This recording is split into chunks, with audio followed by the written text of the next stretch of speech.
1990 Japanese Grand Prix is almost underway as we go through the final preparations. The cars are on their formation lap, so we will talk you through the process of this Japanese Grand Prix of 1990, a race that could decide the Grand Prix 2 World Championship of the 1990 season in the Retro Racing Managers League. Good evening, Jake Sanson here with you. Some updates after the previous race. We know, of course, that the Osella, Coloni and Porsche teams are through to the Grand Prix. However, a huge accident in the Go Bobbit at UK Cup race for Bertrand Gachot means he will not be starting the race. They have drafted in Mike Thackwell of New Zealand to take the car into the race itself. So a very last minute decision there.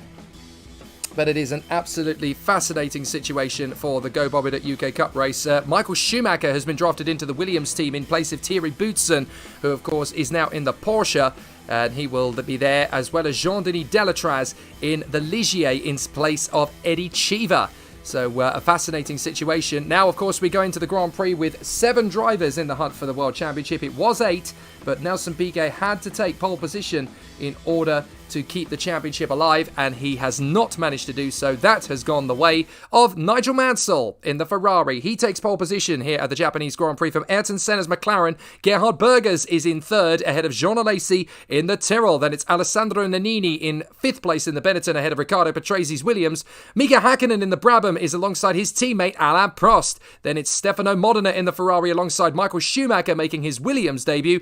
Nelson Piquet is alongside the Lotus of Andrea De Cesaris. Derek Warwick is 13th alongside Ivan Capelli's Leighton-House. Heinz-Harald Frentzen in the Tyrrell starts way down in 15th beside Nicola Larini in the Ligier. His teammate is Jean-Denis Delatraz, and he's alongside Adrian Fernandez with Michele Alboreto and Mark Blundell on the 20th row of the grid. Then it's Alessandro Zanardi and Ukyo Katayama from Thierry Boutsen and Paul Warwick in the 2 Porsches, with Mike Thackwell 25th on the grid. And after receiving a back-of-the-grid penalty last time out at the Spanish Grand Prix, Mauricio Gugelmin will start from the back of the grid. So, a fascinating situation, and this man, Ayrton Senna, has a chance to get himself back into the lead of the Drivers' Championship. Patrese is 9 points clear of Hakkinen, 10 ahead of Senna as the race gets underway. The 1990 Japanese Grand Prix is go. Great start from Berger. Mansell seems to have got a solid launch off the line as well as the field makes their way through to the first corner. Mansell holds the lead in the Ferrari. Prost is trying to come down the inside. The 2 McLarens are trying to stay out of trouble.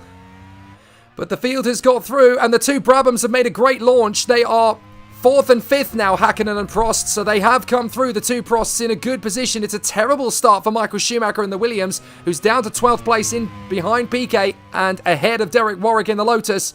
But Mansell, look at the lead he's got already on the 2 McLarens. Berger in front of Senna. Let's not forget that Berger has just as much a chance to become world champion as Ayrton Senna, so it's trouble in paradise between those two, as Berger, although he doesn't have as good a chance as Senna, he does still have a mathematical chance to become world champion, so there's no team orders at McLaren, and Berger will be wanting to try and become world champion just as much as Senna. So, last year it was a bit of battle between the 2 McLaren teammates, between the 2 McLaren teammates, Senna and Prost. Now it's the battle between the 2 McLaren teammates, Senna and Berger, behind Nigel Mansell in the Ferrari, who comfortably leads the opening lap of the Japanese Grand Prix at Suzuka. And look at him just blast away. Now the big question is, what fuel strategy is he on? Now that makes sense. He's on a 2-stop strategy. So the Ferrari is fueled light and Mansell is out on his own. Berger's on a 1-stop strategy. Senna's on a 2, as is Hakkinen. Prost is on a 1-stop strategy, so that gives us a little bit of an indication as to where the chips are going to fall through this race. Alesi's on a 1-stopper, so is Nannini. Patrese's on a 1-stop strategy in the Williams as well, and he's got a run on Nannini thanks to that little bit of a hesitation from the Benetton, but Patrese gets boxed in. We don't want to see a repeat of the accident that befell Bertrand Gachot in the Go Bobby race. Ivan Capelli has come through in 9th position ahead of Nelson Piquet, and then Stefano Modena and Michael Schumacher. Alboreto is in the pits, we're told. I'm not entirely sure what the reason for that is. He had a damaged front wing, so he clearly went into the back of somebody during that opening lap. So a bit of a problem there, I'm afraid to say, for Michele Alboreto, as he is now in the pits to repair the arrows. Not the way he wanted to start the Japanese Grand Prix at all. But Berger and Senna are dueling over 2nd place. There is Alboreto. And he gets out onto the circuit again, but he is in dead last, I'm afraid to say. So here we go. Trouble in paradise for the McLaren Honda team. Berger versus Senna, as they're both trying to make gains on Patrese, and that's Modena trying to get through on Piquet. And Michael Schumacher in the Williams is there in 12th position, ahead of De Cesaris and Derek Warwick, the Lotus drivers. Fredson is 15th. Perhaps it's back to reality with a thud for Lotus after their victory at the Spanish Grand Prix at Jerez. They had a really good chance of repeating the feat, but their qualifying just hasn't quite gone according to plan here at Suzuka. But Nigel Mansell has disappeared into the distance. He's 4 seconds clear already as Senna closes up on his teammate Berger. Berger's on a one-stop strategy. Senna's on a 2. Oh! The McLarens can't afford to get together a second year running. Oh, and that's Patrese. Patrese has crashed out on only the second lap, and there goes the Williams of his teammate. Schumacher's gone off as well. Oh my goodness. We need to watch this again. This is Patrese making the bid on Nannini, and he gets through, but he's on the wrong line. He takes too much speed through the corner, and Patrese has crashed at the 130R. And then here comes his teammate Schumacher and hits him. Absolutely disastrous for the Williams team, because that's both cars, I'm afraid to say, out of the race, I do believe. Yes, it is. So Schumacher's gone off as well. Oh, what an absolute disaster. So both the Williams teams, both the Williams cars, I'm afraid, are out of the Japanese Grand Prix, and I want to see it again. So there's Schumacher disappearing. Patrese having a big shunt as well. So both the Williams cars out of the Japanese Grand Prix on the spot. What an absolute disaster. And in terms of the title fight for Riccardo Patrese, this could not be worse. Wow. Couldn't believe that one. That was pretty shocking for the Williams team. They are out on the spot. I want to see it from Schumacher's point of view. It seemed like he just did exactly the same thing Patrese did. He just arrived too fast at the 130R. And incredibly, the Williams cars are out of the race. Now, Patrese had hit the wall already, so he was already out of the race. But Schumacher, look, he's got the curbs, and he's just crashed into his teammate. So the two Williams cars out of the 1990 Japanese Grand Prix. But in separate incidents, they end up hitting each other. Never seen anything quite like that before. But I'm afraid both Patrese and Schumacher are out on only lap 3. Although for them, it was the end of lap 2. And that's Gugelmin having gone off the road. So Gugelmin ran off the road there. Has managed to get himself going again. He's in 14th now, as a result of all the dodging of the Williams cars. And Senna has lost ground to Häkkinen. So Häkkinen's got through on Ayrton Senna. Now that's critical in terms of the championship fight, of course, because Berger is behind both Häkkinen and Senna. But they're going to score points. Patrese isn't. So Patrese is out for only the 4th time this season. But he will not score points in the Japanese Grand Prix. He can't believe his luck, because it's all gone terribly and horrifically wrong for the Williams team, with both cars out on the spot on lap 2. And Nicola Larini is out of the race now, I'm told. Yes, Larini is out. Now, what was the reason for that? Let's have a look. He's been battling away with Delatraz. And has he gone off? Oh, he's been hit off the circuit. Blundell has taken him out. Now, that is a very controversial manoeuvre. Let's have another look at it from on board Blundell. We'll go back and have another look. But Blundell has essentially gone up the inside of Larini and nerfed him off the road. Here's Larini's car. And look, the Osella just rams him off the road. So, an absolute disaster for Nicola Larini and the Ligier team. For the second race in a row, the Italian has been taken out of a Grand Prix. He was taken out in Spain on the start, and now he's been driven off the road here at Suzuka by Mark Blundell in the Osella.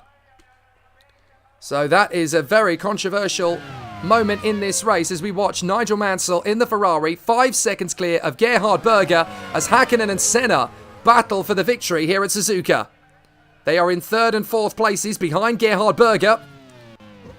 What a race. What a Grand Prix. It's a terrible start to the race, though, for the Williams team. They are already out, as Prost now closes up on the Tyrrell of Jean Alesi, and the Tyrrell team, of course, and the McLaren team have a great chance of pulling clear of Williams in the Constructors' Championship. So Michael Schumacher's chances of scoring a win on his Williams debut, well and truly done. And Patrese is set to lose a massive advantage in his championship attack. If Senna, Berger and Hakkinen all end up on the podium, this is going to be such a close battle in the Australian Grand Prix. It'll be a case of whoever wins the championship. Whoever beats the others.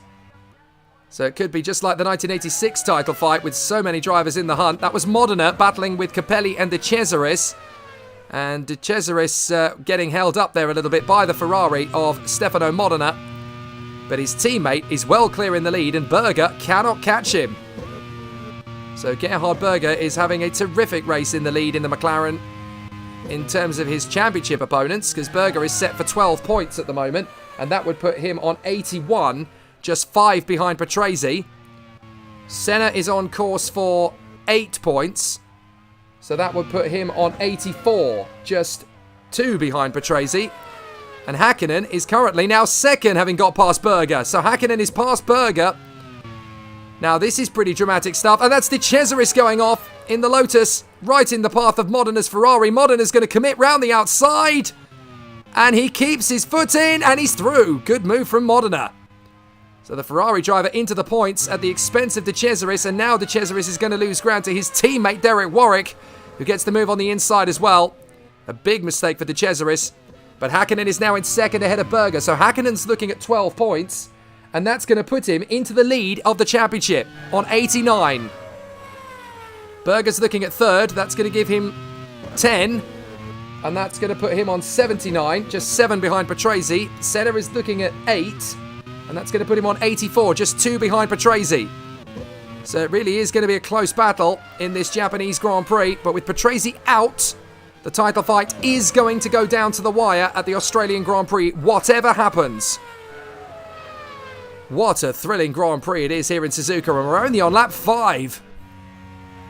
Frentzen is there in 14th place now, struggling to make ground. He's on a one-stop strategy due to his poor qualifying performance, as Gugelmin still wrestling with De Cesaris in the Lotus. Hakkinen in second place though, in the Brabham, and that's where he needs to be to gain as much ground as physically possible. So the battle is raging. Here's Gugelmin, tucking up behind the Lotus. And that is Senna past Berger, I do believe. Oh, and that's a big shunt. That's Gugelmin off into the barriers at the 130R. And that is out of the race for the Brazilian. Oh dear. Another shunt at the 130R. Drivers really struggling on that part of the course. Oh, and Blundell's out. Blundell's gone off the circuit. So I'm not sure. And he's gone off in exactly the same place. So Blundell's gone off the track as well. So he's out, and so is Gugelmin. So both drivers crashing out at the 130R then. Very tricky situation. We didn't have this much carnage at the 130R in the Go Bobby race. We did have some problems there, but certainly the cars are going very fast through there. Now I wonder if that's going to be... Obviously, when there are incidents over the course of a race, the teams are going to want to have their say on the matter. So Senna behind Hakkinen, but Senna up to third, so that puts him on 10 points, which is going to put him on 86, the same number of points as Riccardo Patrese. So a third place for Senna definitely gives him a good shot at the championship at the Australian Grand Prix, but Hakkinen is going to take the lead of the Drivers' Championship if he stays where he is in second place by 3 points ahead of Patrese and Senna. But Mansell, he just wants some pride for the Ferrari team, and he wants a victory for the team after what has been a terrible, terrible year for the squad. And he is out in front, enjoying life in the lead as the Lotus cars go to battle.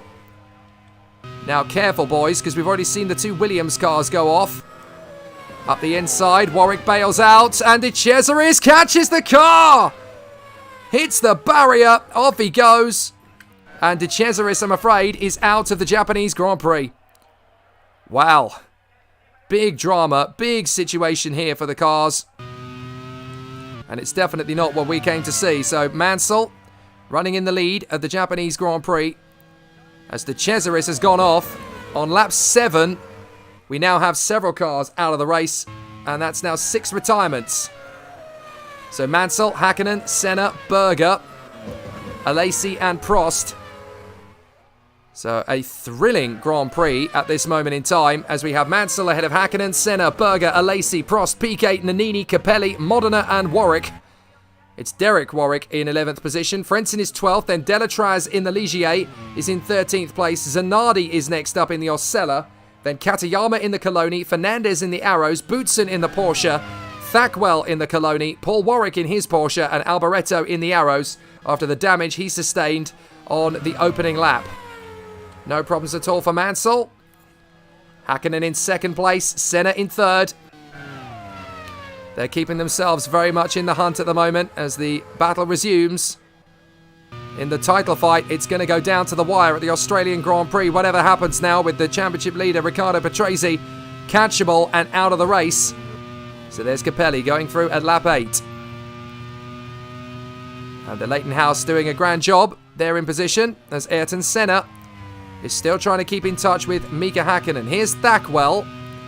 A last-minute call-up for him after Bertrand Gachot hurt himself in the qualifying race, and that's the move from Paul Warwick abated.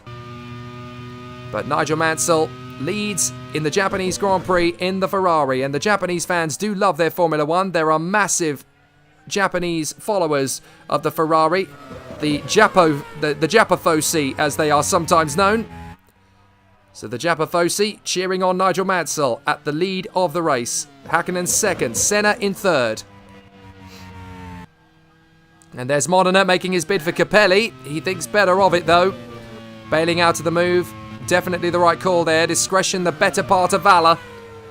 As Hakkinen runs in second in the Brabham. His teammate Prost is a good 7 seconds further down the road.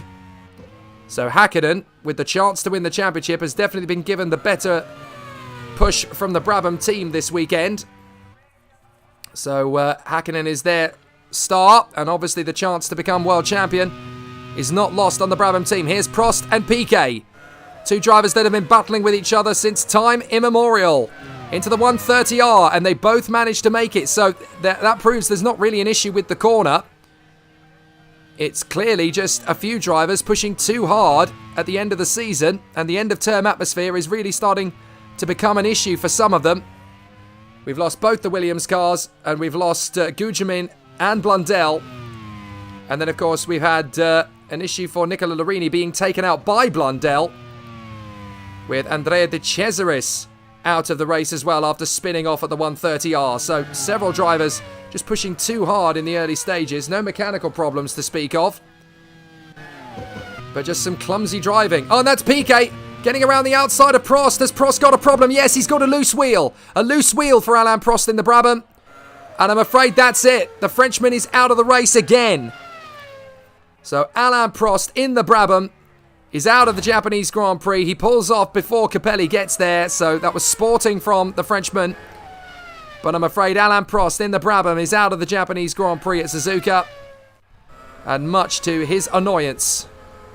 So the Brabham retires from the Japanese Grand Prix. No win for him in Suzuka in 1990, as there was none in 89 and there was none in 88 either.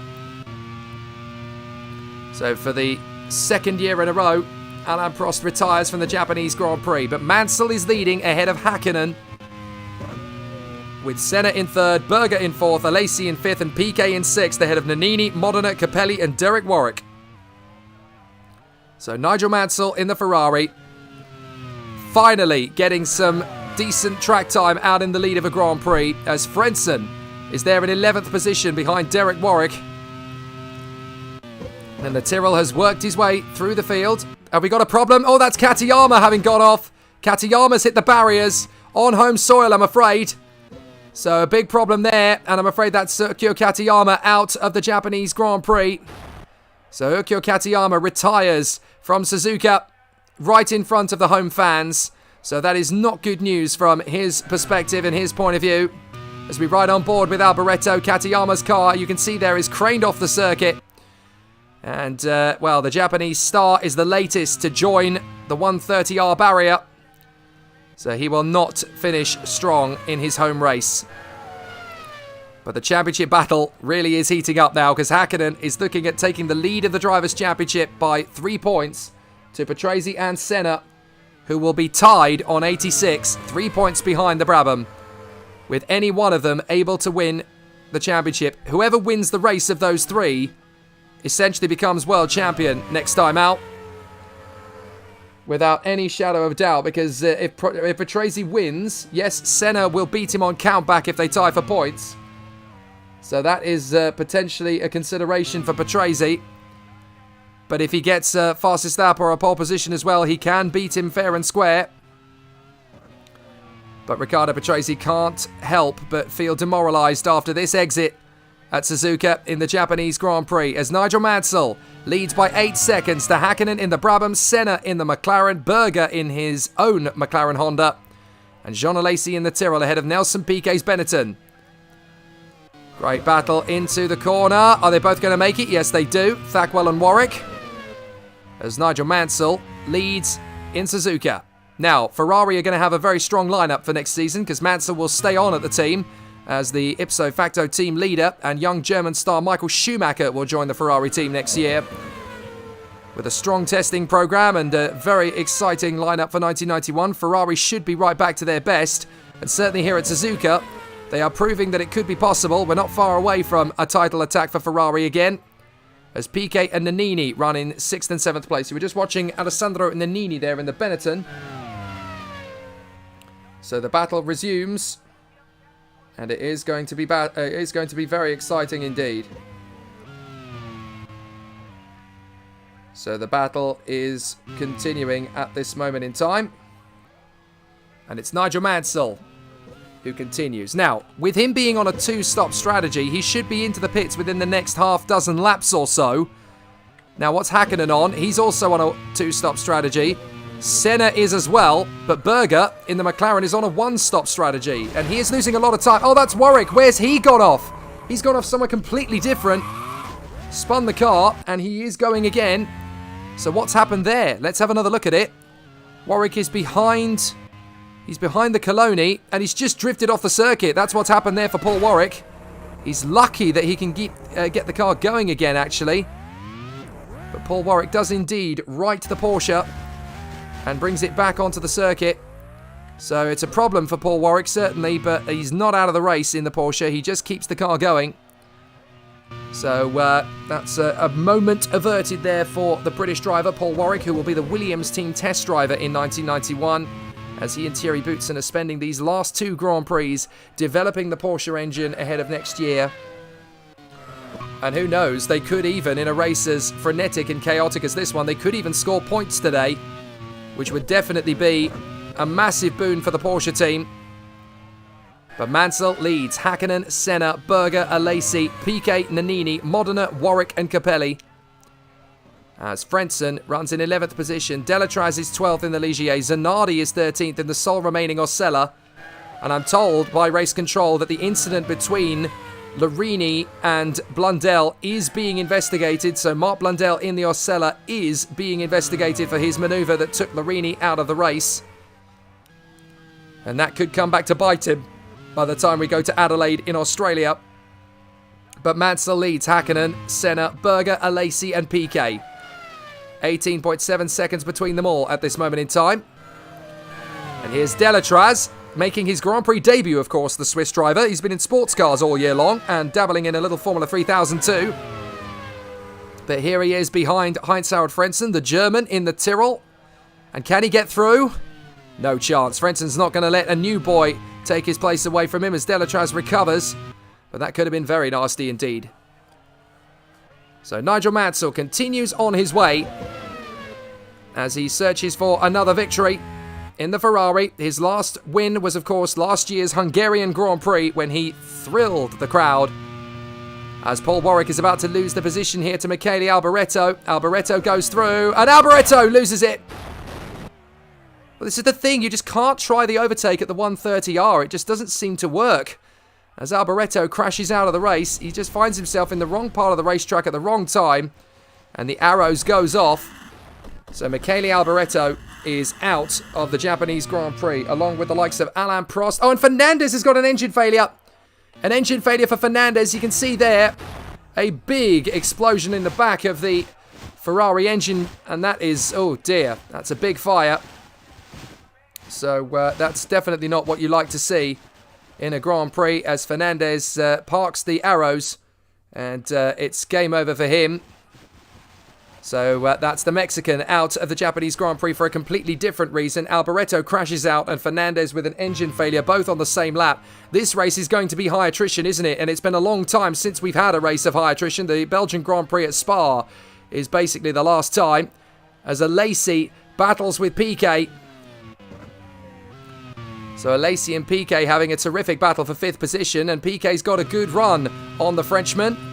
Down to the first corner, but he doesn't have the straight line speed in the Benetton Ford, which would be the Benetton Porsche next year. Alesi still with that advantage in the fastest car, certainly the most powerful car, I should say, in the field. Doesn't automatically make it the fastest car in the field, but it certainly makes it the most powerful. 830 brake horsepower, which is the cap on the Formula 1 cars for the 1990 season.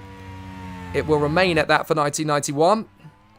Most teams, obviously, very, very nervous about the end of the season and just wanting to get to the end of it and start afresh in 1991 with a clean sheet of paper. But we have got a title battle on our hands, which unbelievably Williams has taken a massive shot in the arm with no points here at Japan.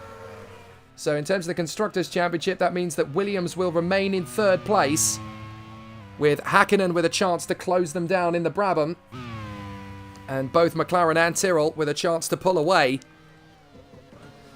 So some interesting situations for the drivers there, and certainly for the team at Williams. Very long faces here at Suzuka, as Piquet has another crack at Jean Alesi.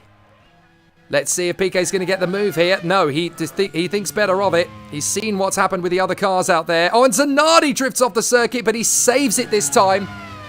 So a good save from Alessandro Zanardi. A couple of cars have gone around the course with smoke coming out of the car. I wonder if some oil has gone down in various places. It could be why we had Fernandez pulling off there. If he's been dropping oil and the car has caught fire with an engine failure, then obviously parts of the circuit are going to be a little bit slippery. There's not a lot that can be done about it.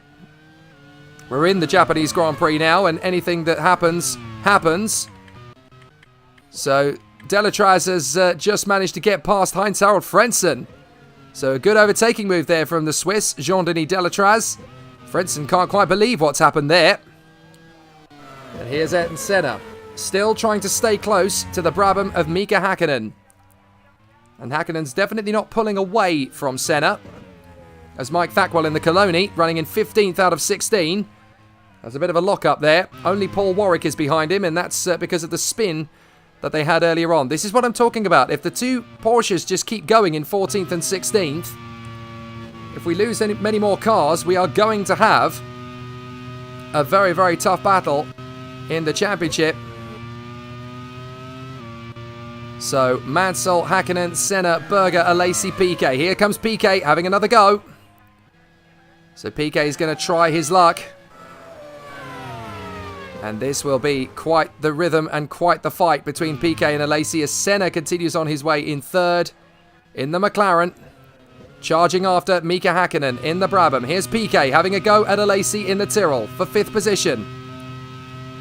Can he make it stick? No, he thinks better of it.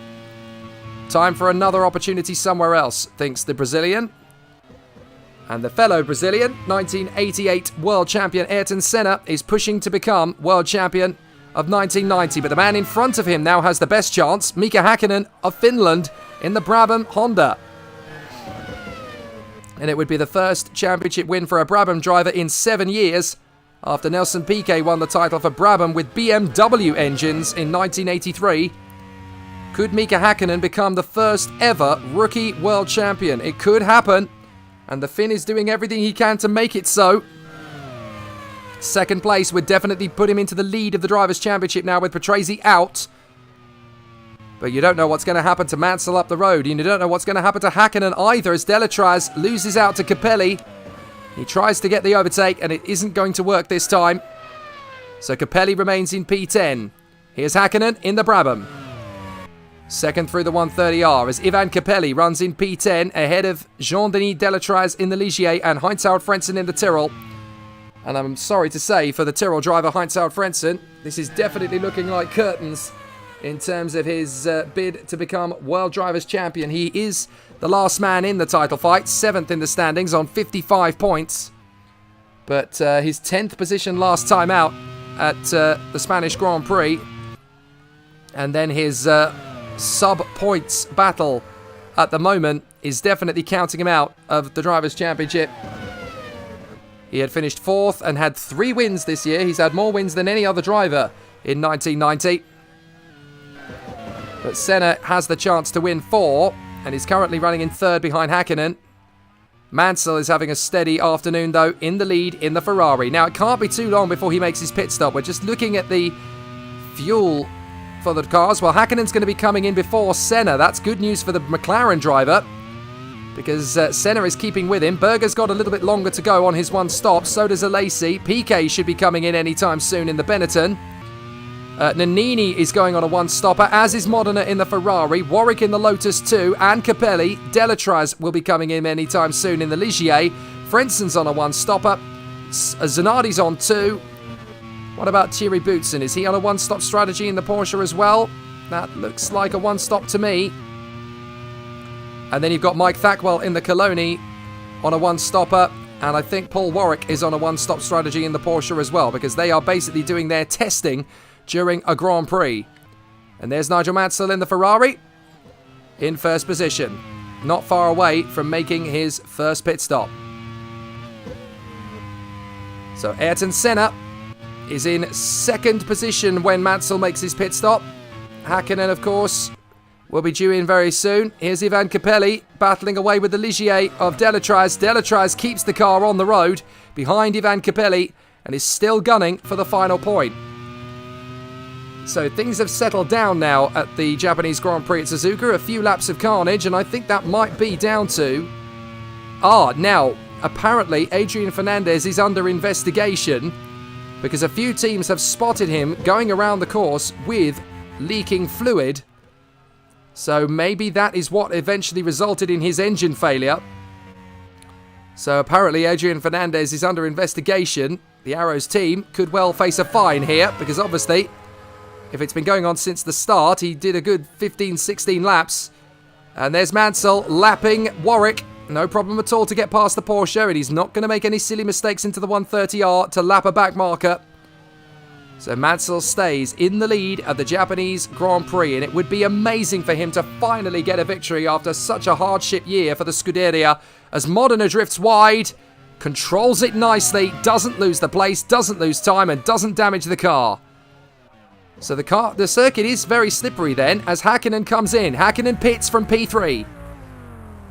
So into the pits comes the Brabham and the potential new championship leader, if all goes according to plan. So Häkkinen and Piquet both come in together. Needs to be a 10-second stop here, but it's a slow stop for Mika Häkkinen in the Brabham. 10.9, that's not gone well at all. And from Mika Häkkinen's point of view, that's really quite problematic, because Ayrton Senna, who can go a little bit further into the race, has a good chance here, as Häkkinen rejoins in 6th in front of Stefano Modena's Ferrari. But here's Gerhard Berger in the McLaren, running in 3rd place on a one-stop strategy. This is where he has a chance to go for victory here in Japan. Just 16 cars still running the Japanese Grand Prix after a chaotic first 15 laps, where we saw the 2 Williams cars go off together at the 130R. Patrese first hitting the wall, Schumacher doing the same, and both cars out on the spot. Larini taken off the circuit by Blundell, who then crashed out at the 130R just split seconds after Gugelmin did. De Cesaris spun off a lap later. Prost had a loose wheel. Katayama crashed out against the barrier, and now Piquet is spinning after his pit stop. Piquet spins the Benetton, gets it going again. That's yet another embarrassing moment for Nelson Piquet, the 3-time world champion. I was going to finish by saying Katayama hit the barrier, so did Alboreto. And Adrian Fernandez had an engine blow, which we think may have been the cause of several other cars going off the road. Because if it was leaking fluid from the car and it's ignited and caused a massive fire in the back of the Arrows, then it could well be the reason why we had so many cars going off in the early stages. But the more cars go over the parts of the circuit with the slippery surface, the better the holding of the road is going to be for the other drivers in the race. So Mansell leads in the Ferrari, closing up on the Kiwi Mike Thackwell. Gerhard Berger has still got some laps to do, and it looks as though both Mansell and Senna are going to come in together. So Nigel Mansell really is looking good for the race win here, as Zanardi comes into the pits in 13th in the Osella. And seeing as how we haven't got quite so many cars left in the race as we approach half distance, good to get a look at as many pit stops as we can. See, that's the kind of pit stop that the Brabham team needed. A 9.5 would have been much better, as here comes Nigel Mansell in the Ferrari to make his way into the pits of the Japanese Grand Prix. Perfect start for him in this race, and certainly leading quite comfortably ahead of Senna by 12.6 seconds. But we've had this kind of moment from Mansell before when he's been leading, and we don't know what is going to occur for him. Now, he could get held up by Senna coming into the pits here, depending on how quick the Ferrari team are with their pit stops. So let's see how it transpires. But no, that's going to be perfect, because they actually have a slow stop for Ferrari. 10.8 for Mansell. Senna is in pit road now as well. And again, he's on a two-stop strategy, but I think the pit stops are taking a little bit longer here. Although that's a good stop from McLaren. As Mansell gets out on track in third position, well clear of Alessandro Nannini's Benetton. And Nannini goes by in front of Senna, but Senna's got Häkkinen to deal with. Häkkinen's going to go by. And Häkkinen overtakes Ayrton Senna in the McLaren, who recovers and rejoins in P6. So Häkkinen is still looking at second in the Japanese Grand Prix as Jean-Denis Delatraz pits in the Ligier. So Mika Häkkinen is now fifth. Mansell returns to the circuit in third. But the two cars in front of him are both on one-stop strategies, and Mansell is on fresh tyres. So if I'm Nigel Mansell, I do not push too hard here, because he's still looking very good for a Grand Prix victory. As long as he gets to reel Berger and Alesi relatively cleanly, they don't have a massive amount of time left out on the circuit before their own pit stop. There's Alesi reeling in Gerhard Berger. So, for argument's sake, if Berger takes the win, he moves up 2 points behind Riccardo Patrese in the championship standings. And that's Capelli pulling off. He's got a puncture for the Leighton House. So, Ivan Capelli retires from the Japanese Grand Prix on lap 21.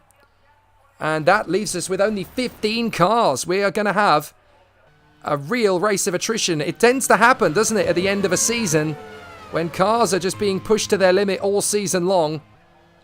And you just get one or two really random races where a lot of cars fail to make the finish. Last time out, of course, at the Spanish Grand Prix, we had 18 cars make the flag. But they don't always go bulletproof. They don't always last the distance. And drivers do over-push the cars. And here at Suzuka, it is a tough racetrack. A lot of drivers making mistakes today. And we only have 14 cars left. 18 made the flag at the Spanish Grand Prix. We're not even half distance. And we only have 15 cars remaining, sorry, not 14, in the Japanese Grand Prix. Now, Boutsen in the Porsche has just been overtaken by Jean-Denis Delatraz. But the Porsche team are trying to keep their cars on the road and bag some points, because that's really going to help Porsche in terms of their development for next season as an engine builder. Oh, Paul Warwick is not going to get there, though. An electrical problem for Paul Warwick. Well, it's all down to Thierry Boutsen now, I'm afraid, as Paul Warwick is trying to get the car back to the pits, but it's uphill over this crest. So the car's not going to make it. That's a shame for Paul Warwick. And the Porsche driver out of the race then, and has been working very hard to get that car to the end of the Japanese Grand Prix, but on this occasion it will not happen. So it's Berger leading Alesi. Mansell is 3.3 seconds back now. So that is how quick the Ferrari is on fresh tyres, and how sluggish the McLaren and Tyrrell are, as they are being caught rapidly by a fast move. Oh, Nannini's got damage to the front wing. On a one-stop strategy, Nannini has got a broken front wing. Now, that is not good news for the Benetton, so they're going to have to change up the strategy here. What are they going to have to do?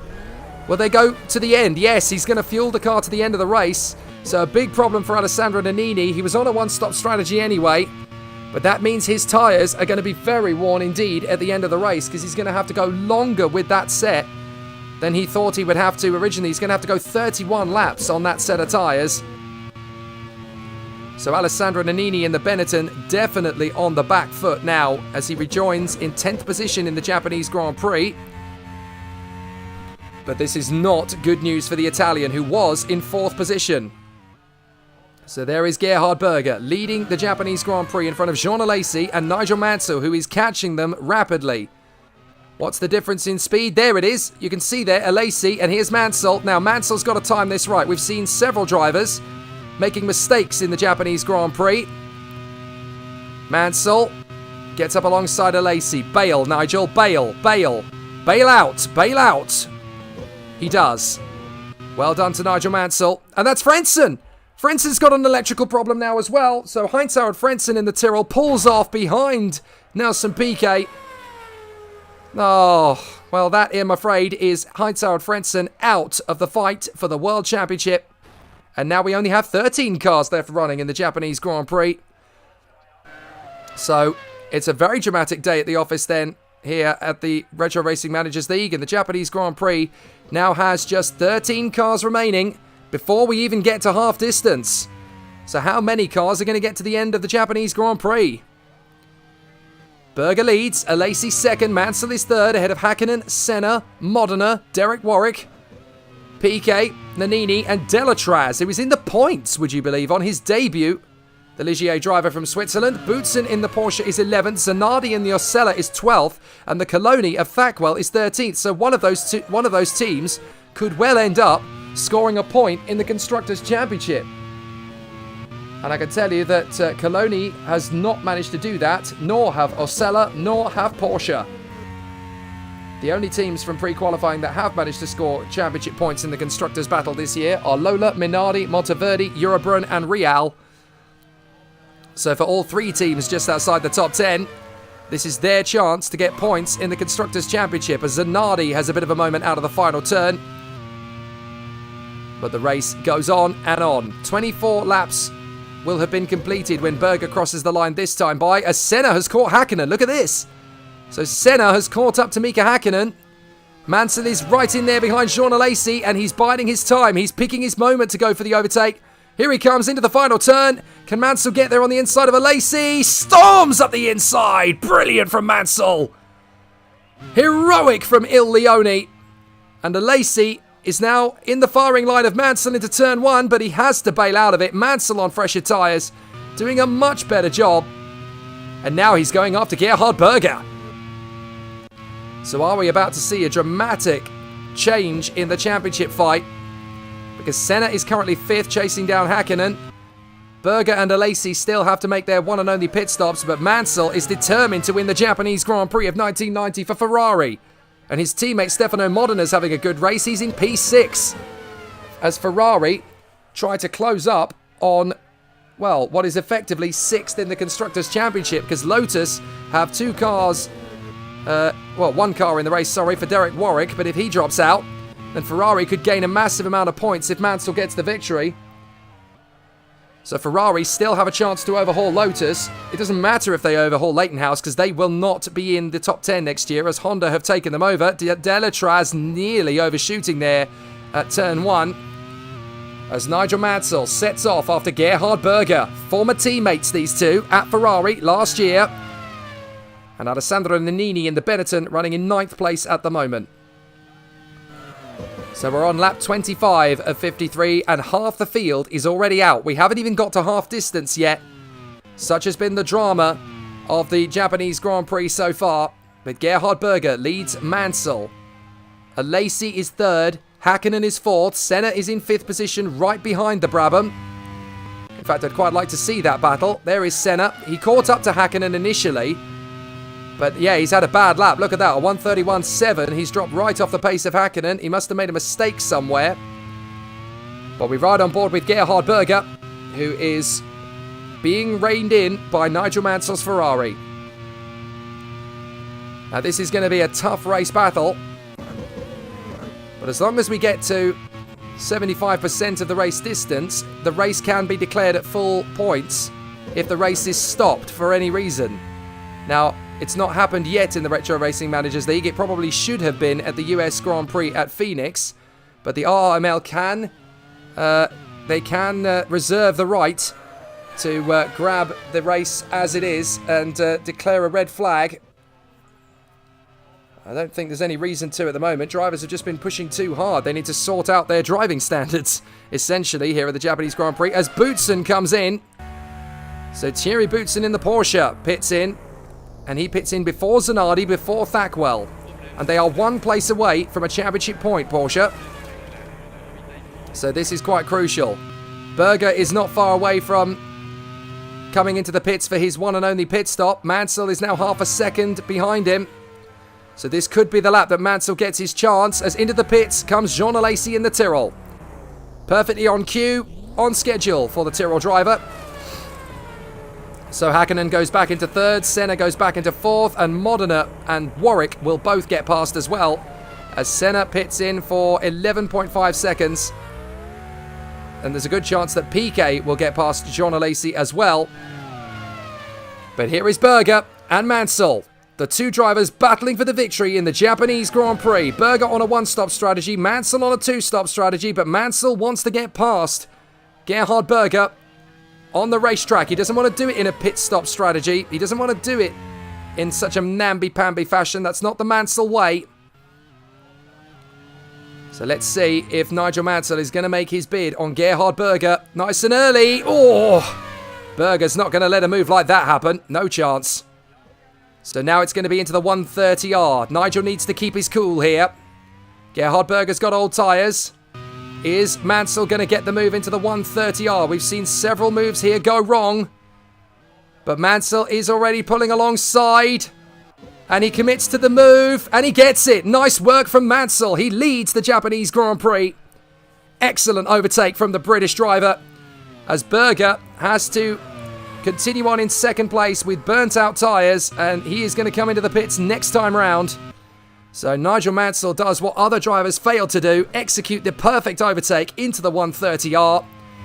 And Nigel Mansell leads the Japanese Grand Prix at Suzuka for the second time today. Can the Ferrari make it home? Berger on a one-stop strategy. Hakkinen and Senna on two-stop strategies, as is Nigel Mansell. Modena, of course, in the Ferrari is now to fifth place. Here's Hakkinen. Oh, a lock-up from Hakkinen in the Brabham, as Senna is putting him under massive pressure.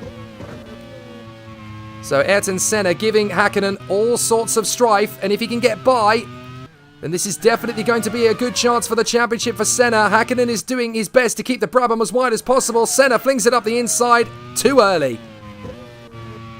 Excellent racing between these two, as Hakkinen and Senna are, of course, fighting for the World Championship. Senna, the world champion from 1988. Mika Hakkinen, the rookie, the young pretender to the crown. But he genuinely has a chance to win it. It's looking more and more unattainable for Jean Alesi, as there are now only 6 drivers that can be world champion, of course, with Frentzen out of the race with an electrical problem. Patrese, Hakkinen, Senna, Berger, Warwick and Alesi are the 6 drivers that can still become world champion in 1990. As we ride with Hakkinen, he's got past Boutsen. So Hakkinen passes Boutsen's Porsche. Boutsen is down at the back in 13th, but there are other drivers pitting, including Gerhard Berger. So Berger pits in, so does Mike Thackwell. That's going to put Boutsen back into 12th. 1 place or 2 away from the points, but Berger finally pits in from second position behind Mansell, and he will rejoin at about Nelson Piquet's position, I think. So Derek Warwick pits in as well in the Lotus, and that gives him 5th position, Derek Warwick. Or is Piquet going to go past the pits and past Gerhard Berger? No, Berger's going to retain the place in 5th ahead of Piquet and Alesi. Warwick is going to get out around the same sort of time as Alessandro Nannini. So with 12 points looking likely for Hakkinen, he's going to go to 89 points as before. Senna is looking at 10 points. He's going to go to 86, which is the same amount of points as Riccardo Patrese. If Senna bangs in a fastest lap, he'll move ahead of the Italian in the Drivers' Championship. But Senna could pass Hakkinen here, and if he passes him, then Senna will take the lead of the Drivers' Championship, not Mika Hakkinen. But this man, Nigel Mansell, is over a dozen seconds clear in the Ferrari. He's already out of the fight for the title. Looking like a Scottish football team at the moment. They're already out of it, but they're still putting in a sensational effort. And it looks like they could be on course for a Japanese Grand Prix win. But I'm not going to jinx it for the Ferrari team when they have had so many hardships in 1990 already. But they have got their cars in first and fourth at this moment in time. There's Ayrton Senna in third position behind Mika Häkkinen and threatening to make a bid on the Brabham. So Senna just hoping to outfox the Brabham in the pit stops, or is he actually going to be able to make an overtaking move on the Finn? As Stefano Modena in the Ferrari comes in for his one and only pit stop. So Modena will drop to 7th, I think. He might drop to 8th behind Alessandro Nannini, because Nannini was in front of Modena at the pit stops. 10.8 seconds. And there is Alessandro Nannini coming out of the final turn, so it's touch and go as to whether the Benetton will be in 8th place or whether the Ferrari will be in 8th place. And Nannini passes the pits. That answers the question. So Nannini gets out ahead of Modena, and Modena rejoins in 8th position. Oh, and that's Thackwell. A water leak for the Coloni. So the Thackwell's Coloni is out of the Japanese Grand Prix. That's both Colonis then out. Thackwell did such a good job with no preparation. But unfortunately, he's out. There's only 12 cars running now in the Japanese Grand Prix on lap 30 of 53. Well, the smallest number of Grand Prix cars to finish a race up to this point, I do believe, is about 6. Quite a few years ago now. But it has happened before. But on this occasion, due to the incidents from drivers, I wonder what the RRML will decide. Will they allow drivers in the top 10 to score points, even if they don't complete the full race distance, as they did at Phoenix? Mitigating circumstances on that occasion. I don't think they can call that this time, because the circuit is not really being criticised in any way. It's Suzuka. The Japanese Grand Prix is the Japanese Grand Prix. Everybody loves it. But too many driving errors today. So Häkkinen has got Senna right underneath him again. Senna tries his best. He's right underneath the Finn. Häkkinen's going to have a go to defend, and he does defend again. Senna unable to get by the Finn. So Mansell continues. Here's Modena. He's caught up to Nannini, and he gets through at turn 1. So the Ferrari is into 7th. Good move from Stefano Modena. And he's having an absolute thriller of a race here for Ferrari on lap 31 of 53. Häkkinen still in front of Senna. And the battle continues unabated. We are past the half-distance mark now, as Nannini runs behind Stefano Modena's Ferrari and ahead of Derek Warwick in the Lotus, who won last time out at the Spanish Grand Prix. Zanardi pits in the Osella, and that's going to put Thierry Boutsen in the Porsche back into 11th position, 1 place away from a championship point. And that's Piquet locking up in the Benetton. How hard are Osella and Porsche praying that one of the drivers in the top 10 drops out of the Grand Prix? How hard are they praying that 2 of them drop out of the Grand Prix? They could be on course for a championship point. And we know that the Coloni team are not going to get one this time, sadly. As the Japanese Grand Prix continues with Nelson Piquet still trying to get to the podium. 2 seconds back from Gerhard Berger's McLaren. And the other McLaren of Ayrton Senna is trying to get past Mika Häkkinen's Brabham. And Senna, of course, is on course to take the championship lead if he gets past Häkkinen. So this is a big moment for Senna. He should already be in the lead of the championship, of course, if he hadn't made the mistake at the Portuguese Grand Prix while leading, or if his car hadn't blown up on the final lap of the Canadian Grand Prix, then he would already be leading the Drivers' Championship by quite a considerable margin. But Senna's had a lot of bad luck this year too. He's only had 2 victories, Monaco and the Belgian Grand Prix at Spa, and of course he retired from the first 3 races of the year when leading. So Senna desperately trying to get to the top of the championship table again. And this is his best chance yet. Here he goes on Häkkinen. Is he going to get the move though? Because the Brabham is very fast in a straight line. So Senna bails out again. That was close for Senna. But he is the best in the world, as many people proclaim. So Nigel Mansell leads the Japanese Grand Prix on lap 33 of 53, just 21 laps away from Ferrari's first win of the 1990 season. And that really would be a sensational result after such a difficult year for the Ferrari team. Now, Boutsen is behind Zanardi. He must have had a slower pit stop than the Osella, because he was ahead of Zanardi, I believe, before the pit stops. Just keeping an eye on the final point, because at the moment that's a Ligier, and it's the rookie Jean-Denis Delatraz.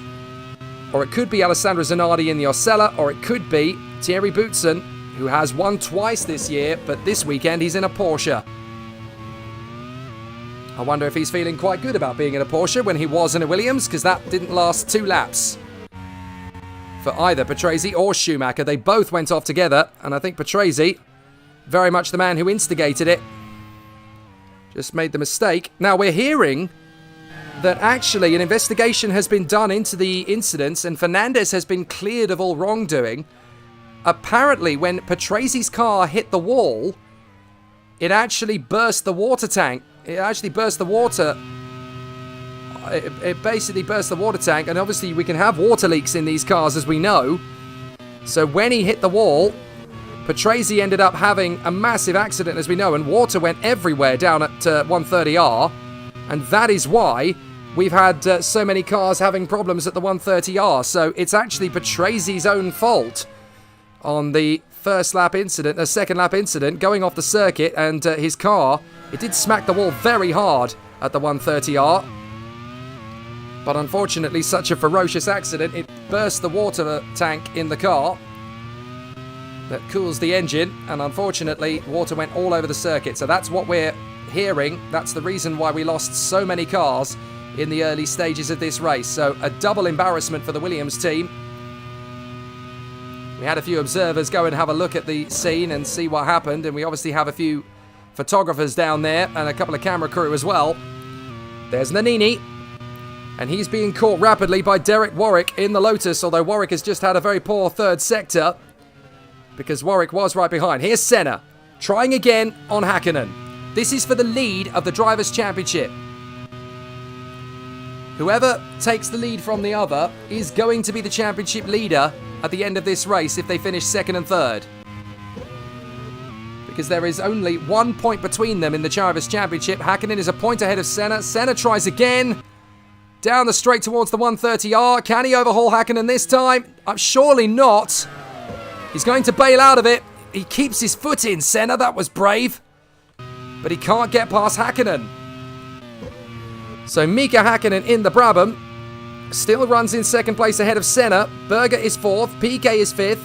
Alesi, Modena, Nannini, Derek Warwick and Jean-Denis Delatraz, with only Zanardi and Boutsen still running. We've lost Thackwell to a water leak. We've had Frentzen with electronic problems. The same befell Paul Warwick.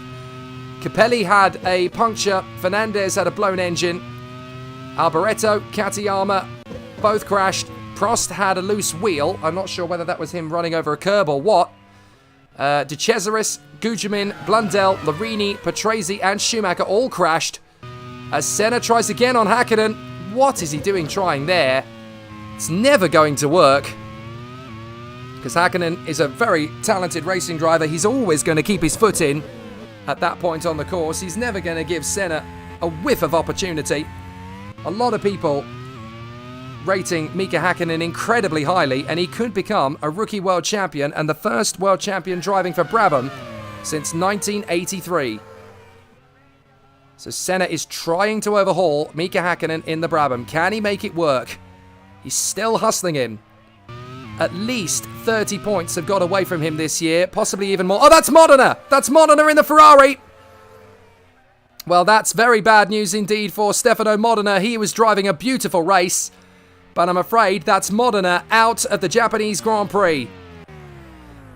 And that promotes the Lego Osella into 10th position and Boutsen in the Porsche up into 11th position. So the Osella team are currently looking at a championship point. Well, that is definitely a situation they probably didn't see themselves in at the start of the season.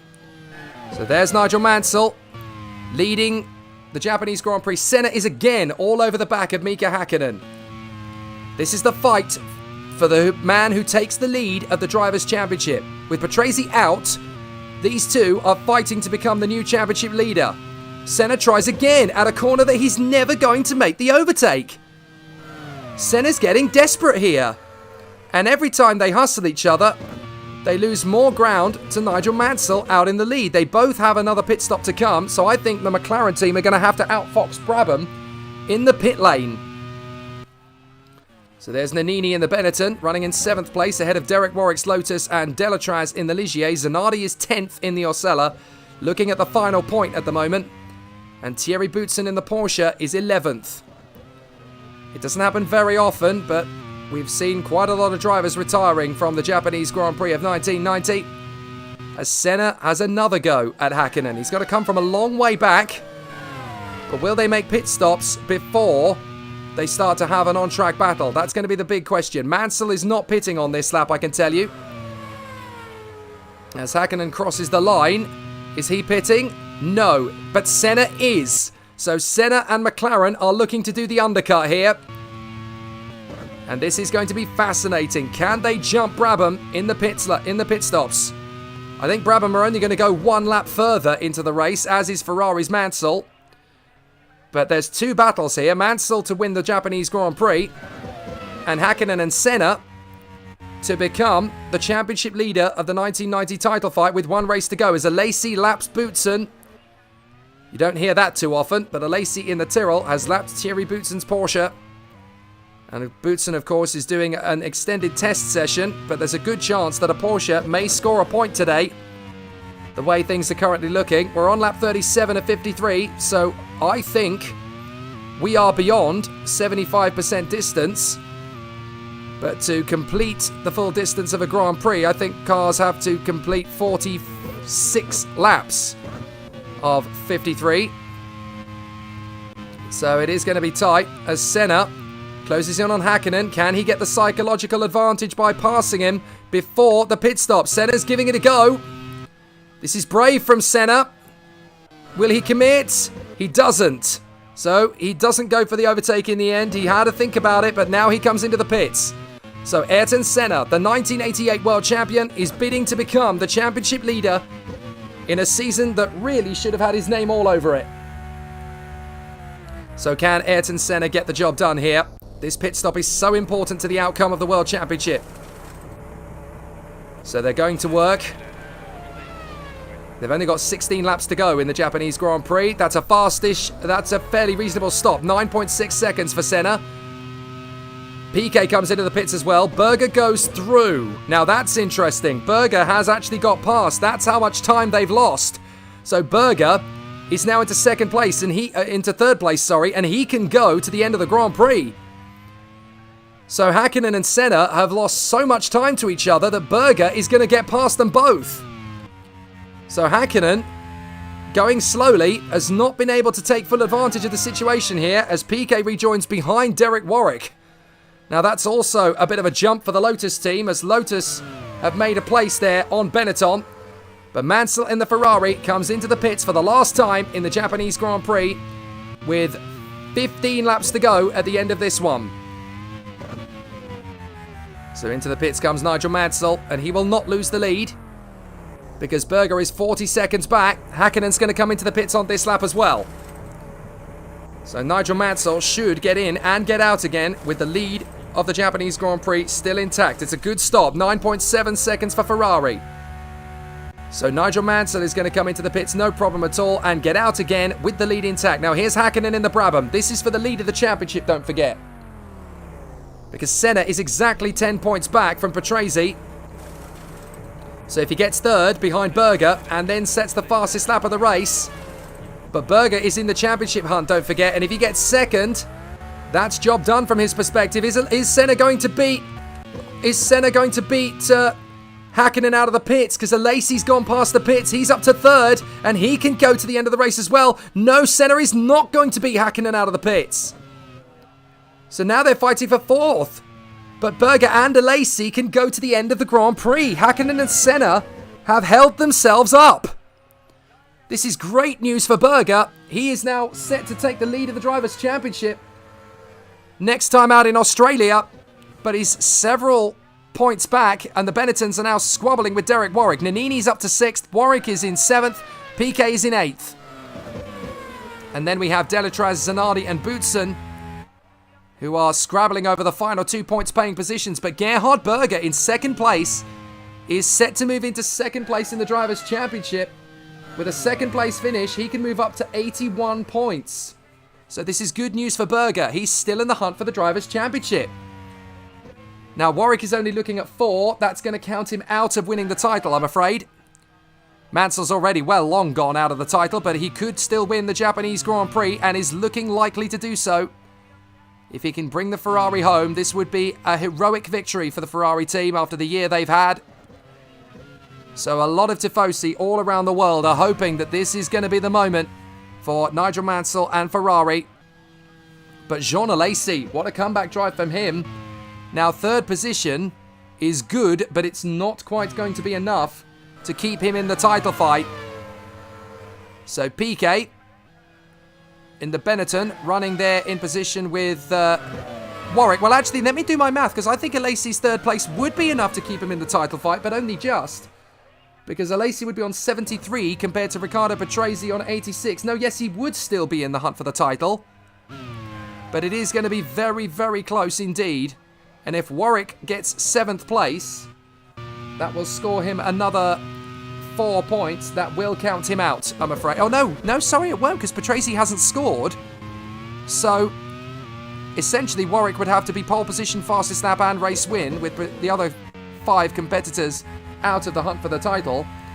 So it is going to be a 6-way fight for the championship, the way this race is going.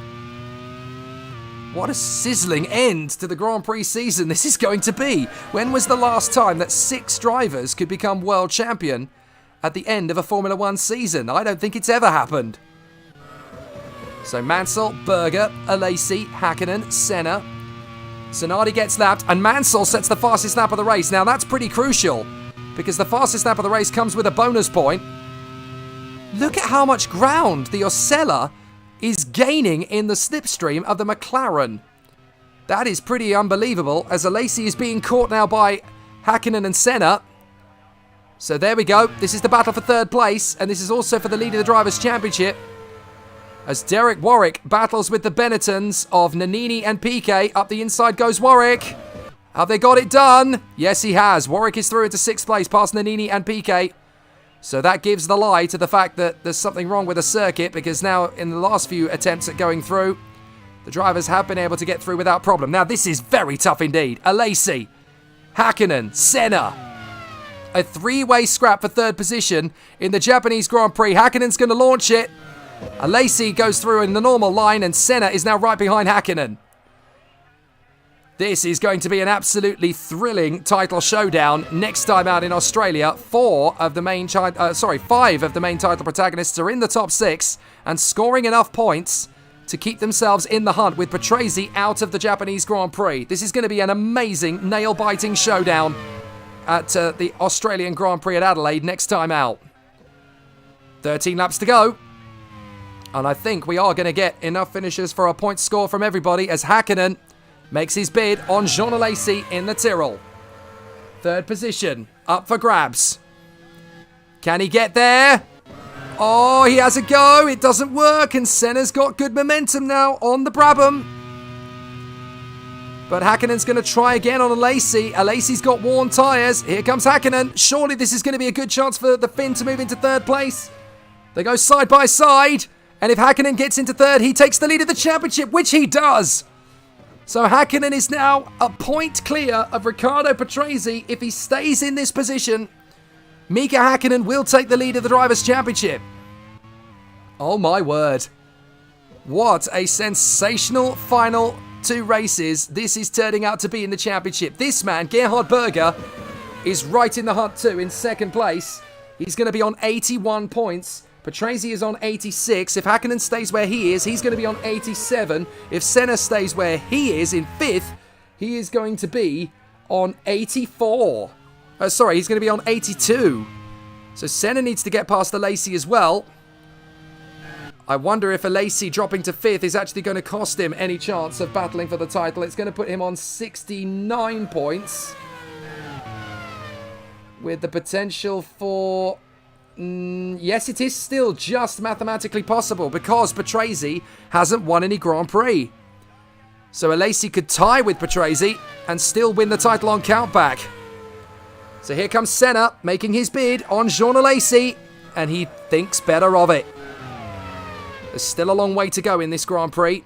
And he's been here a few times before as Senna. Now he gets the run on Alesi in the Tyrrell. Can he get there on the inside line? No. Alesi holds on. Goodness me. The drama and the tension in this Japanese Grand Prix is nail-biting as the title fight continues. With Berger, Hakkinen, Alesi, Senna and Derek Warwick all trying to score as many points as they physically can in the hope that they'll still have a mathematical chance of the title. And Piquet is about to send Lotus's heart aflutter as Piquet could get past Warwick here. Oh, Alesi locks up in the Tyrrell. Alesi cannot afford to lose another place because it makes winning the title almost impossible at the Australian Grand Prix. Almost, but not completely. But it certainly takes the pressure off him if he stays in front of Senna because it keeps him in the title fight a little way longer. But look at how much time Hakkinen's gaining by getting away. Oh, a big lockup from Hakkinen in the hairpin, though. So Senna is still frustrated by Jean Alesi in the Tyrrell. He cannot get past him. And this is for a fight for the title, don't forget. As Warwick chops across on Nelson Piquet once again. In P6, Warwick is desperately clinging to the last clutches of a chance of the World Championship. But his win at the Spanish Grand Prix definitely gives him a better chance. That's Nannini pulling out. Nannini has a blown engine in the Benetton. And with 10 laps to go, that is going to put the Osella into 9th and the Porsche into 10th. Porsche are set for a Constructors' Championship point, as are Osella, who are set for 2. Absolutely incredible. And Delatraz is out. Delatraz is out as well now. Engine failure. No, sorry, an oil leak. An oil leak in the Ligier. So on the same lap, Alessandro Nannini and Jean-Denis Delatraz retire from the Japanese Grand Prix on the same lap. This is Christmas come early for Osella and Porsche. But I'm not sure if either Nannini or Delatraz are going to be allowed to be classified in 10th place for a final championship point. So that is fascinating as Piquet again tries to close up on Derek Warwick. We only have 9 cars now running in the Japanese Grand Prix of 1990 with 10 laps to go. Goodness me, Suzuka really has become a bit of a thrill fest as Senna tries again on Alesi and he can't get through. And now we've got Hakkinen lapping the Osella up front, which is now in 8th place as the Osella team keep it every single one of their fingers crossed that Zanardi can bring the car home in the finish. And that Thierry Boutsen in the Porsche can do likewise because they will get their first championship points, the two teams. So Derek Warwick in front of Nelson Piquet as they continue their battle. Warwick, the man who could become a world champion this year if the cards fall in his favour in the Australian Grand Prix. And Nelson Piquet, who will not become a 4 times world champion. He's won 3 times, 81, 83 and 87, but he certainly won't be winning the 1990 championship title. Hakkinen is having a great race in 3rd position behind Gerhard Berger, and he will take the lead of the Drivers' Championship by 1 point ahead of Riccardo Patrese. If it stays like this, we could be in for a rookie world champion in 1990 as Nelson Piquet has another crack at Derek Warwick into the 130 yard. That was the wrong time to leave the action to the producer there. But they have managed to get through without incident, so Warwick remains in 6th position ahead of Nelson Piquet. And Senna is again hustling. Alesi is being hustled again by Ayrton Senna, who the McLaren driver is still trying to overtake Jean Alesi, and he still can't get through. This is the thing, they've both got Honda engines. They've both got good cars around this circuit. So it's still going all guns blazing. And I think we're going to have 9 classified finishers. I'm not sure Nannini or Delatraz will be able to score the final championship point. I don't think they'll have completed enough laps to do so as Berger drifts wide. That was close for the McLaren. He can't afford to drop it now. He's back in the fight for the championship.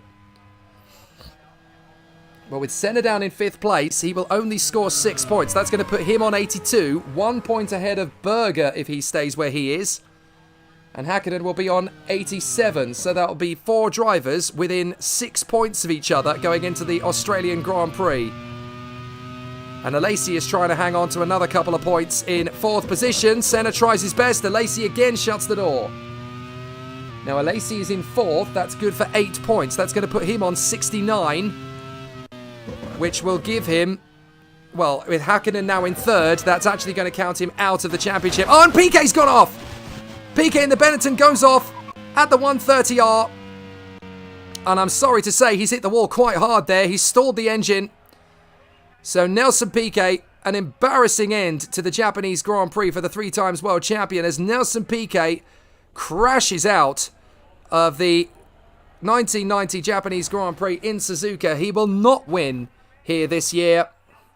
A lot of people suggesting that this could be Nelson Piquet's, well, we may have seen in the 1990 Brazilian Grand Prix at the start of the year, have we seen Piquet's final career Grand Prix victory?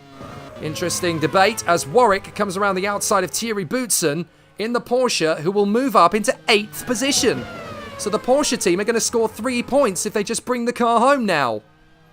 And Osella are going to be 7th, and they will score 4 points. Excellent work from the Osella and Porsche teams. Just keep it on the racetrack. You never know what's going to happen. Yes, you'll be a lap down, but just keep it going. You never know what's coming. As Senna tries again on Alesi, and he can't get by. So yet again, Jean Alesi is causing a real frustration for the 1988 world champion. But with Alesi in 4th place behind Mika Hakkinen, that actually counts him out of winning the championship, because Hakkinen will go on to 87 and Alesi will score 8 points to put him on to 69, but there will only be 17 available, so he can't overhaul that score as Senna laps the Osella of Alessandro Zanardi. So Alesi needs to be ahead of Hakkinen to win the championship. So I think Jean Alesi, I'm afraid, is about to be counted out of the fight for the championship. Now Warwick, who's looking at 5 points, is going to go to 71. And that means he will still have just a stranglehold on winning the title. But he will have to be fastest lap, pole position, and race win in Australia, in the hope that Patrese doesn't score. So the Benettons are technically 9th and 10th, but I don't know how many laps they need to complete to score the points, so they may not be able to score the points. So Nigel Mansell leads with 6 laps to go in one of the most unbelievable Grand Prix I've ever seen, certainly the craziest Japanese Grand Prix I've ever seen, and that's including last year when Senna and Prost tangled with each other at the chicane, which has now been outlawed for the 1990 running of the Japanese Grand Prix. So Mansell, Berger, Hakkinen, Alesi, Senna, Derek Warwick, Zanardi and Boutsen. And they are the only 8 cars still running in this crazy Japanese Grand Prix. Senna again pursues Jean Alesi in the hope that he can get past the Frenchman. And he's getting very frustrated.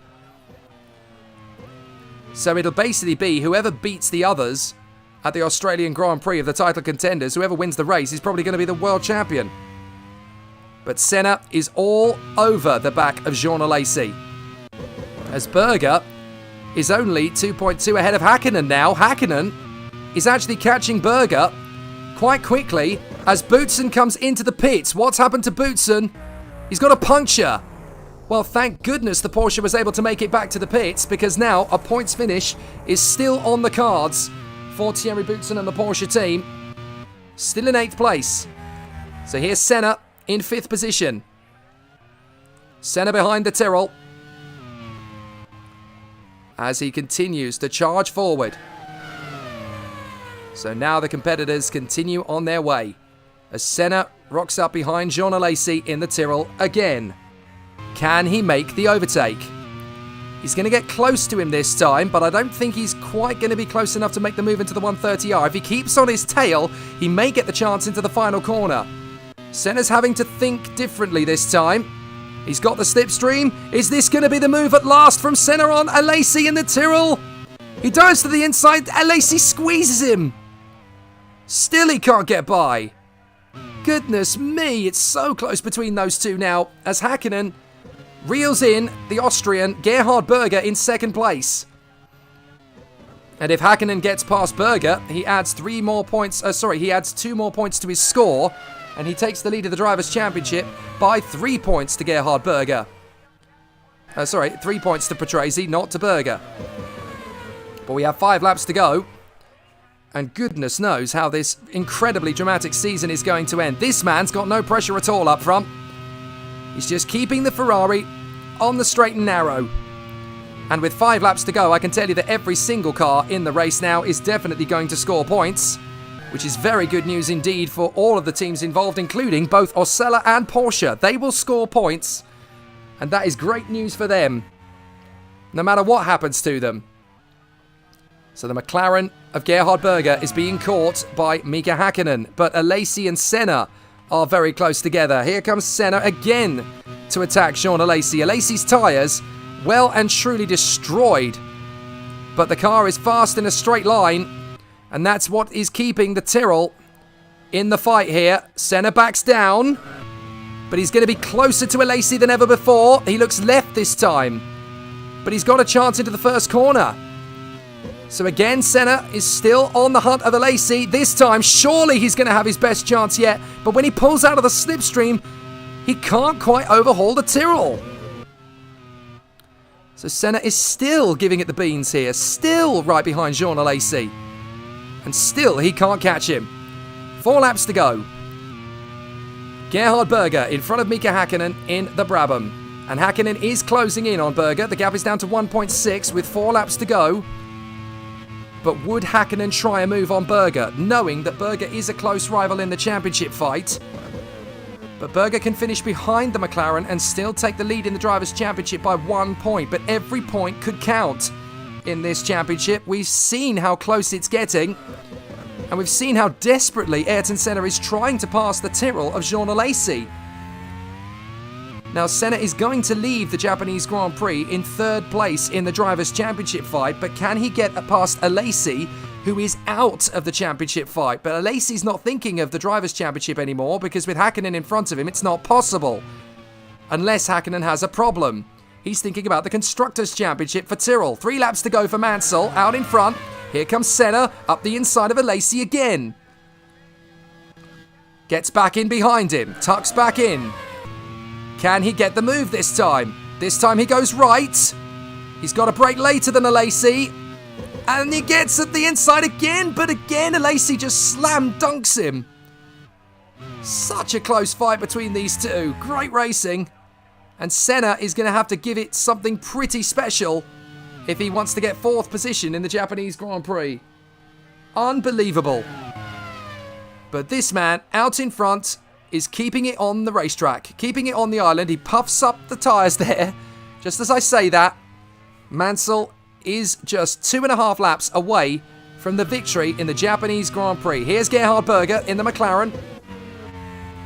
So Berger still doing a fine job in his position as he runs the McLaren there in 2nd place.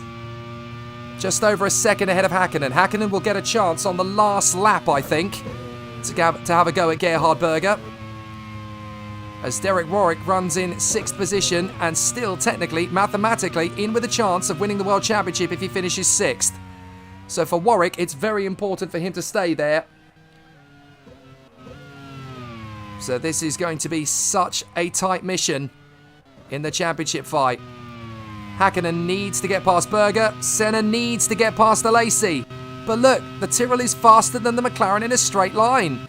Senna needs to gamble here. He goes left. What's he doing going left there? He's building up to the move into the first corner, I think. But the problem is the Tyrrell is the most powerful car. Look, he breaks out of the slipstream and he can't overtake the Tyrrell.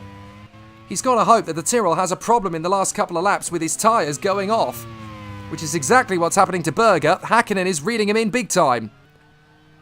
And here we go again. Alesi versus Senna. Absolutely incredible battle to the end of the Japanese Grand Prix of 1990. And this is going to give us a 5-way fight for the driver's title between Patrese, Hakkinen, Senna, Berger and Warwick. So Berger and Hakkinen still battling over second, don't forget. They're now 0.8 of a second apart. And there's Hakkinen reading in Berger. If Hakkinen passes Berger, this is going to be a bad, bad omen for Senna in the championship fight. And Hakkinen is already starting to threaten Berger in the McLaren Honda. Hakkinen's been waiting for his chance as Mansell goes into the final lap of the Japanese Grand Prix. Here goes Hakkinen, and he's coming up to make his move.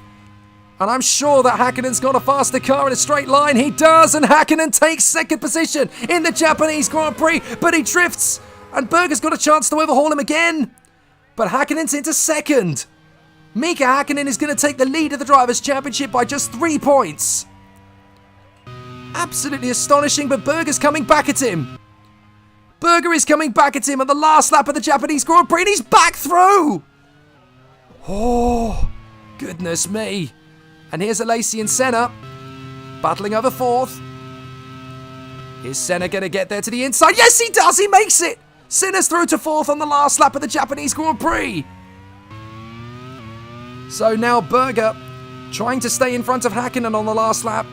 And Senna looking to pull away from Alesi. That really does spell the end of the championship fight for Jean Alesi, I'm afraid. But for Mika Häkkinen, he's got one last chance to get past Gerhard Berger and get into second place. But what an incredible run it's been from this man. Finally some good news at Scuderia Ferrari. As out of the final turn comes Nigel Mansell. Nigel Mansell wins the Japanese Grand Prix for Ferrari. At last, Ferrari have a race win. Excellent news for Nigel Mansell and Ferrari. But what about the fight for second, which is also, of course, the fight for the Drivers' Championship? Up in front, Thierry Boutsen brings the Porsche home in 8th position. They get 3 points on the board. Excellent news, but Berger is going to hang on to second in front of Mika Häkkinen, and he is in the fight for the championship come Australia.